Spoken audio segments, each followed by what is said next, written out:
안녕하세요. 반갑습니다. 하나님의 은혜와 평강이 늘 함께하는 하루가 되시기를 바라고 기도합니다.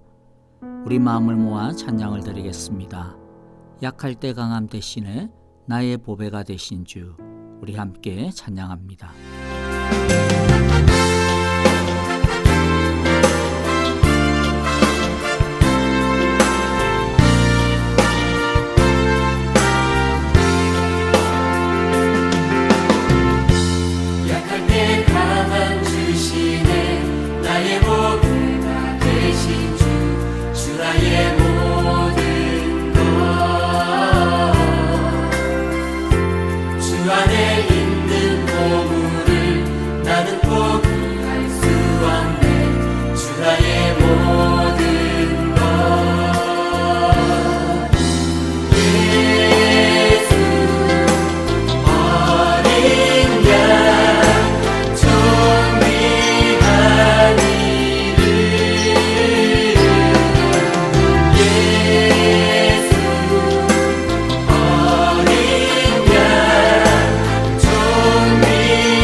주님의 이름 찬양해 주 나의 모든 것 쓰러진 나를 세우고 나의 빈잔을 채우네 주 나의 모든 것 예수 어린 양 존귀한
이제 하나님의 말씀을 보는데요. 오늘은 다니엘서 5장 24절부터 6장 2절입니다. 5장 24절 제가 먼저 읽겠습니다. 그러므로 하나님이 손을 보내셔서 이 글자를 쓰게 하신 것입니다. 기록된 글자는 바로 메네, 메네, 데겔 그리고 바르신입니다. 그 글자를 해석하면 이러합니다. 메네는 하나님이 이미 임금님의 나라의 시대를 계산하셔서 그것이 끝나게 하셨다는 것이고, 데겔은 임금님이 저울에 달리셨는데 무게가 부족함이 드러났다는 것이고, 바르신은 임금님의 왕국이 둘로 나뉘어서 메대와 페르시아 사람에게 넘어갔다는 뜻입니다. 벨사살이 곧 명령을 내렸어 다니엘에게 자색 옷을 입히고 그의 목에 금 목걸이를 걸어 주었으며 그를 그 나라에서 셋째 가는 통치자로 삼았다. 바로 그날 밤에 바빌로니아의 벨사살 왕은 살해되었고 메대 사람 다리우스가 그 나라를 차지하였다. 다리우스의 나이는 62살이었다. 다리우스는 자기의 뜻대로 나라 안에 지방장관 120명을 세워서 나라를 다스리게 하였다. 또 그들 위에 정성 3사람을 세웠는데 다니엘도 그 가운데 한 사람이었다. 그리고 지방 장관들이 정성들에게 업무를 보고하게 하여 왕에게 피해를 끼치는 일이 없도록 하였다. 아멘. 다니엘은 벽에 쓰인 글자를 해석합니다.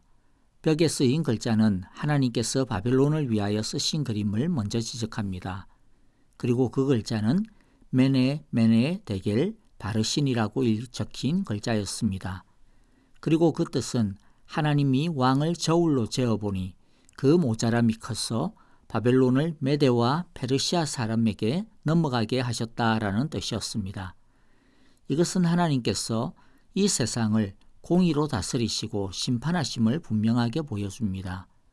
이 세상의 어떤 강대한 권세도 하나님의 판단과 심판을 피할 수 없습니다. 우리가 이미 하나님께서 느부갓네살 왕에게 수차례 일러준 것을 알지 않습니까? 이 세상의 권세와 나라는 하나님께서 주셨고 하나님이 세우신 것입니다. 하나님이 각 권세에게 요구하시는 것이 있었습니다. 그것이 무엇입니까?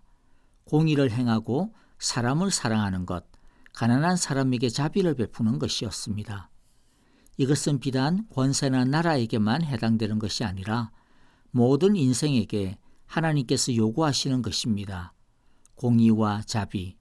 왜냐하면 모든 생명은 하나님께서 주신 것이며 하나님의 형상을 따라 지음받았기 때문입니다. 그러므로 오늘 말씀을 통해서 우리가 첫 번째 기억해 두어야 할 교훈이 있는데요. 그것은 하나님께서는 우리의 행위와 삶을 달아보신다라는 사실입니다.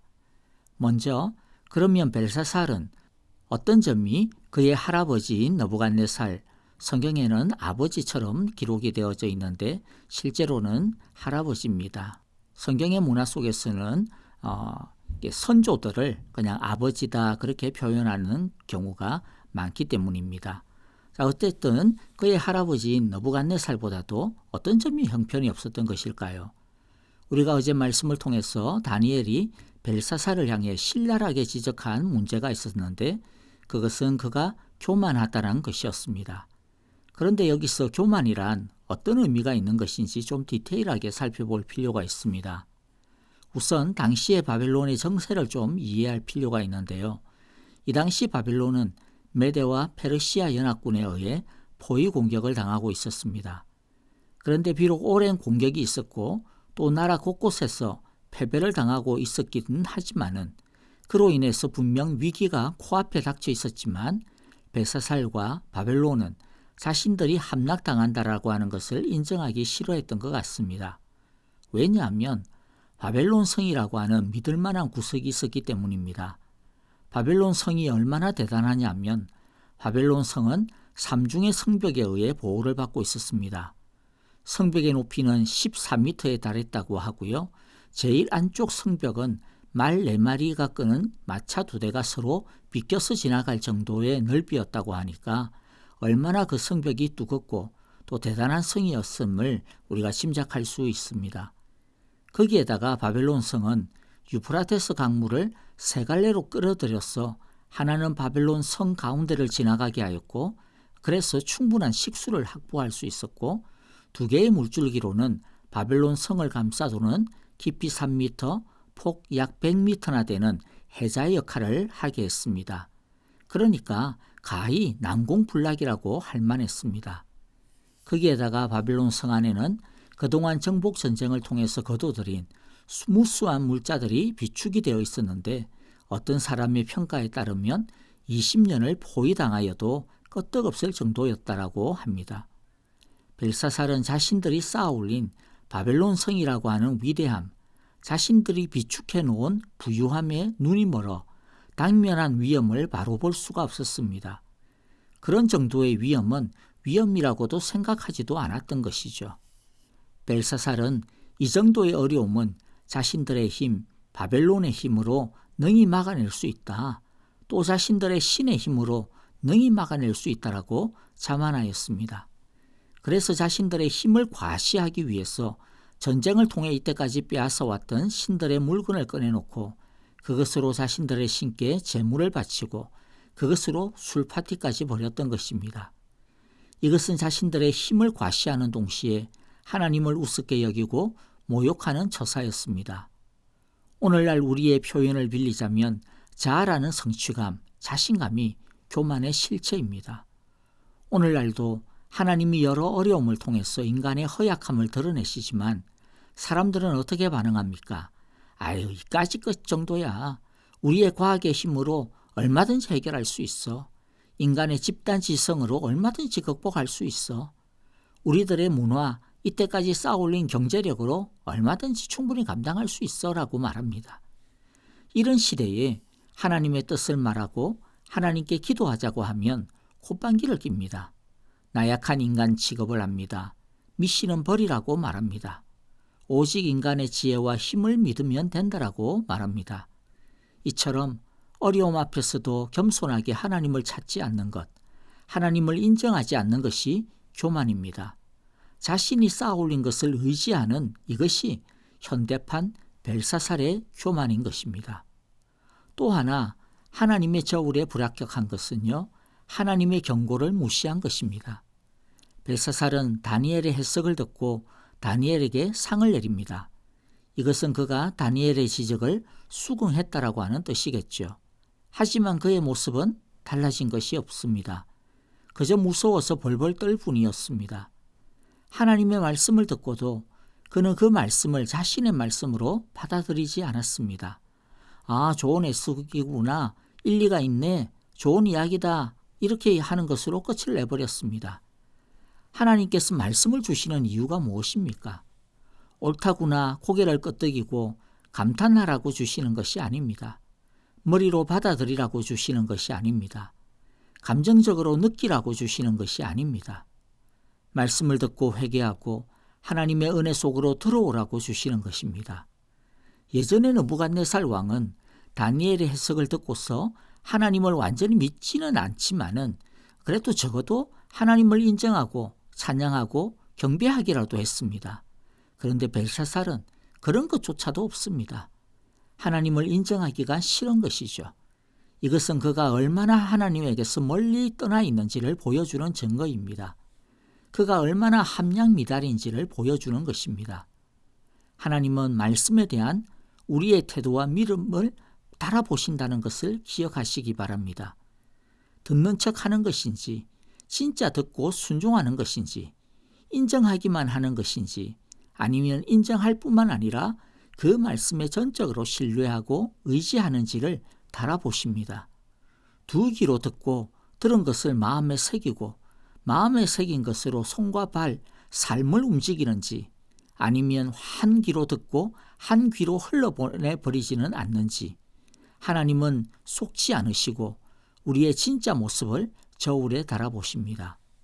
저와 여러분은 과연 하나님의 저울질의 결과가 어떻게 나올 거라고 생각하십니까? 저울에 미달하면 하나님은 무척 슬퍼하실 것입니다. 그리고 계속 미달이 되면 하나님은 당신의 것을 옮기실 것입니다. 요한계시록에서 예수님은 주님의 촛대를 옮기신다라고 경고하셨습니다. 우리가 이런 말씀을 듣고서 보여야 하는 마땅한 태도가 무엇입니까? 우리 자신을 돌아보고 회개할 것은 회개하고 결단할 것은 즉시 결단하는 것입니다. 사람은 죄를 지어서 망하는 것이 아니라 회개하지 않기 때문에 망한다라고 하는 것을 기억해야 할 것입니다. 마지막으로 하나님은 벨사살에게 경고하기 위해 손을 사용하여 벽에 이 말씀을 기록하셨습니다. 오늘날 하나님의 손이 무엇일까요? 바로 성령님입니다. 오늘날 성령님께서 쓰시는 벽은 그럼 무엇일까요? 바로 저와 여러분의 믿음의 양심이라고 하는 벽입니다. 성령님께서는 우리가 말씀을 읽고 듣고 공부하고 묵상하고 암송할 때에 우리의 마음에 하나님의 말씀을 기록해 주십니다. 오늘도 성령님께서는 여러분 각자의 마음에 새겨주시는 하나님의 말씀이 있을 것입니다. 말씀을 대해도 그런 게 뭔지 모르겠다 하시는 분은요, 그냥 웃어 넘기시면 안 됩니다. 심각한 믿음의 고장이 있는 것입니다. 천지를 창조하신 하나님의 말씀이 들려지는데 어떻게 아무렇지도 않고 가만히 있을 수 있는 법이 있습니까? 빨리 고쳐야 합니다. 각자에게 써주시는 말씀이 있다면 벳사살처럼 가볍게 흘려 듣지 마시고 굳게 붙잡아야 합니다. 가볍게 들으면 어떤 일이 벌어집니까? 벨사살의 최후처럼 됩니다. 벨사살은 하나님이 주신 마지막 기회를 날려버렸습니다. 하나님은 당신의 말씀처럼 그날 밤 벨사살을 심판하셨습니다. 로마의 역사가 헤로도투스에 의하면 기원전 539년 10월 10일에 벨사살이 영회를 베풀던 날 밤에 페르시아 제국의 군대가 메마른 강을 건너 성으로 침투하여 벨사살을 살해했다라고 기록하고 있습니다. 다시 한번 명심합시다. 하나님은 우리를 당신의 저울에 달아보십니다. 이것은 최후의 심판을 말하는 게 아닙니다. 물론 최후의 심판대 앞에 우리는 서게 될 것입니다. 그러나 그때 말고 지금도 하나님은 우리를 달아보십니다. 적당하면 하나님은 우리에게 더 많은 것을 맡기실 것이고 미달되면 하나님은 바벨론을 나누었듯이 우리의 것을 나누어 하나님의 공의에 적합하게 사용하실 것입니다. 우리 모두 하나님의 저울에 합격하는 믿음의 삶이 되시기를 바라고 축복합니다. 찬양과 더불어 기도하겠습니다. 오늘 말씀 속에서 감사할 것 감사하고 회개할 것 회개하며 결단할 것 결단하고 헌신할 것은 헌신하는 기도를 드립시다. 코로나 바이러스가 맹위를 들치고 있습니다. 코로나로부터 우리 성도님들의 가정과 직장, 교회를 지켜보았소서. 그리고 속히 건강하고 안전하게 끝나게 하소서라고 기도합시다. 아프신 성도님들과 중보의 기도가 필요하신 분들을 위해 기도해 주실 때 특별히 박윤경 전도사님, 정계자 전도사님, 김윤호 아기를 위해서 기도해 주시고요. 그리고 이두상 집사님의 회복을 위해서도 기도해 주시기를 바랍니다. 그리고 귀한 아기를 출산한 가정이 있는데요. 축복해 주시기를 바랍니다. 원책은 김보희 성도님 가정의 둘째인데 이름은 준입니다. 여러분, 내일 주일입니다. 온라인으로 예배를 드리지만 더 큰 은혜와 성령의 충만한 역사가 부어지기를 기대합니다. 안녕히 계십시오. 감사합니다.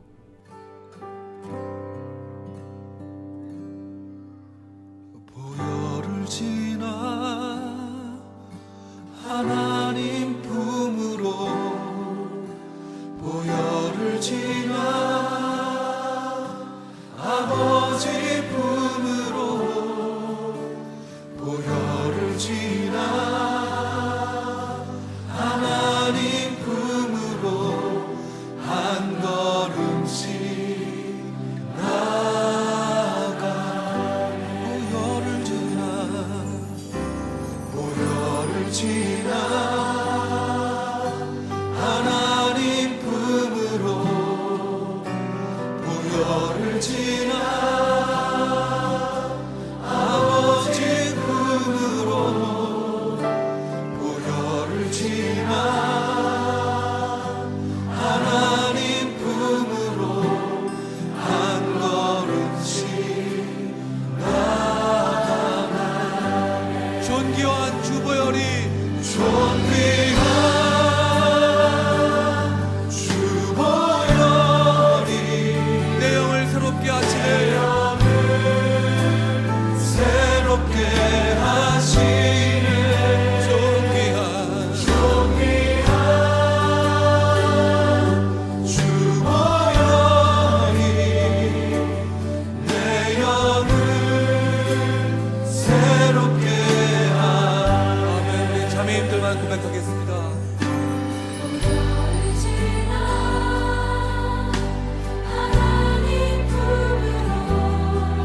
존귀